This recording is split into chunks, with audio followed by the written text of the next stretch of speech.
Guys দেখো, আমি এখন পাড়া ঘুরতে বেরিয়েছি। তো এই বাচ্চা দুটো বলছে যে দেখ নতুন একটা মেয়ে এসছে গ্রামে, ঠিক আছে। তারপরে মুখ দেখে বলছে উম্মা সালমা দিদি এটা। তো বাড়ি যাচ্ছি, দিদিদের বাড়ি গেছিলাম, মানে আমার দিদার বাড়ি আমাদের গ্রামেই, তো সেখানে গেছিলাম।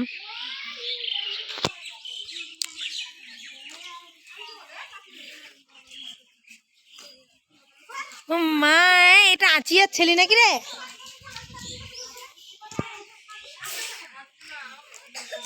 তো দেখতে থাকো তোমরা, আমি বাড়ি যাচ্ছি।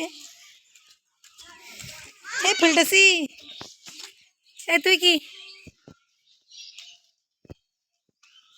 ও ফুলটাসি তুই বাতাসা ফুটি নাকি? আরে ও মা,